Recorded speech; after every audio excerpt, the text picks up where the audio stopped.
The word celibacy does not describe or is not the translation for brahmacharya. Brahmacharya means, Brahman means the ultimate, charya means the path. You're on the path of the ultimate, that is brahmacharya. Celibacy is talking only about the physical aspect of holding yourself back from an unnatural urge which is going on in the body and more in the mind. So celibacy is not the right thing to say when we say brahmacharya. What it means is, you are working to organize your energies in such a way that your joy, your love, everything that you need is within yourself. You have enough experience in life to know that nobody, however dear they may be, is 24 hours reliable. Isn't it so? Yes? Yes or no? Yes. All of you have enough experience in life to know that, isn't it? However dear and wonderful they are, nobody in the world is reliable 24 hours of the time to maintain your love and joy, isn't it so? Yes. Have you realized that, or are you still hoping?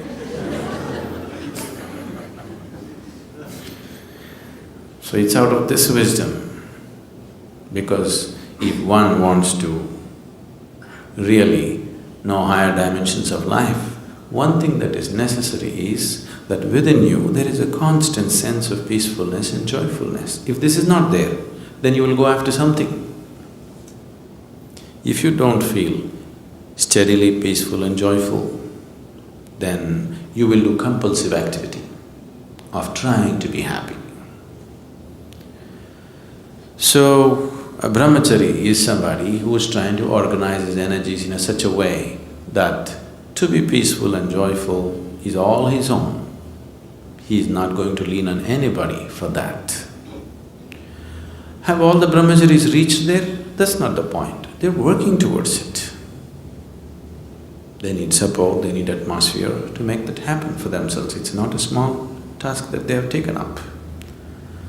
If once a human being's way has become like this, that his peace, his love, his joy is not dependent on anybody, he has the necessary background to spring up to another dimension. If this is not there, he will naturally get entangled in compulsive activity. So brahmacharya on one level fundamentally means to move from being a compulsive human being to a conscious human being. You may decorate your compulsiveness with all kinds of romance around it, but do you see it's a compulsive behavior? Yes? It is not a conscious behavior. You may have the whole world with you, it doesn't matter, but it is a compulsive behavior. You can write poems about it, you can write great stories about it, you can make movies about it, but fundamentally it's a compulsive behavior which you're trying to clothe in so many beautiful clothes just to not face the reality. I'm not trying to take all the romance out of your life, okay?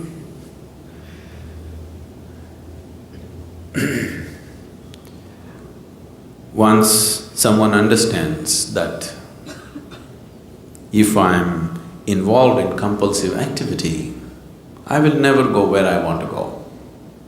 Isn't it so? Yes?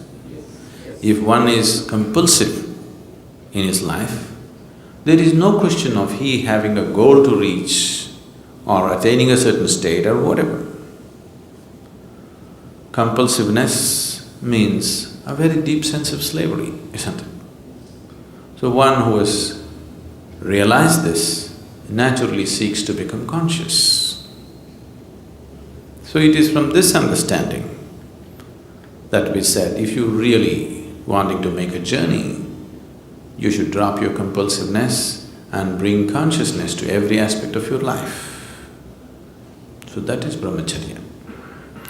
Celibacy is an ugly word because without the necessary understanding nor necessary sadhana nor energy, you just trying to hold yourself back, then you will suffer. If your energies were organized in such a way that all the time you're high, really high within yourself, you won't lean on anybody for these things, isn't it? Oh, I'm not like that right now, what to do? As I told you, these things don't come unless you make some effort towards it. One can go through life with the compulsive patterns without much effort. You can allow the life to carry you on. I know right now the new age philosophy is let it flow. I don't know what they're letting flow anyway. See, being a part of life, being involved with the process of life on the surface is one thing, at the core is another thing. Nature is on two different levels. One aspect of nature knows nothing other than self-preservation and procreation. This is the surface of nature.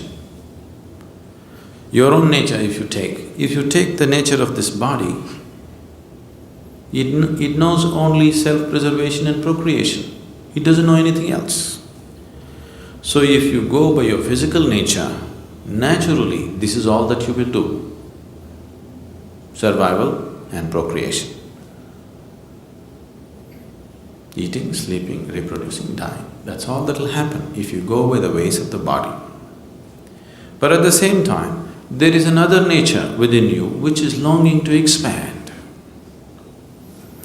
If you give it the whole existence, it'll gobble up and still be hungry. Yes? Do you have that or not? If you feed the whole existence to this one, it'll gobble up everything and still be hungry for more. So there is another dimension of nature within you which wants to expand in an unbounded way. Which one do you give into is subject to who you are. If you give into the physical nature, all you will know is just this. If you give in to the inner nature, which wants to become boundless, then the life is different. So if you have given in, or if you have seen the ways of the inner nature are far beyond the ways of the physical nature, naturally you will choose to create a situation in your life that is conducive for that. It is from this understanding that brahmacharya or sannyasa became a part of spiritual process. Celibacy is a Western idea that is just to imitate the yogis of the past. All these things have been picked up at random by people. If you are not aware of this, even 6,000 to 8,000 years ago, Indian yogis traveled all over Europe and Arabia. They established many things. Even when the Phoenicians were building things in Arabia, they were setting up their empire. Even then, the Indian architects, the Indian sculptors, the Indian elephants and the Indian yogis went. That's almost 5,000 to 6,000 years ago. If a team of elephants, laborers, sculptors, architects and yogis have to be there must have been a much longer association before that, isn't it? Suddenly one team won't end up there in those days. So wherever they went, they did create some awareness of what is the significance of their way of life. So people picked this up at random without the necessary understanding. That is how celibacy became a part of other cultures. What came from a very deep understanding, just the surface of it they took. That'll happen everywhere. See the yoga, right now yoga means just twisting your body, just the surface.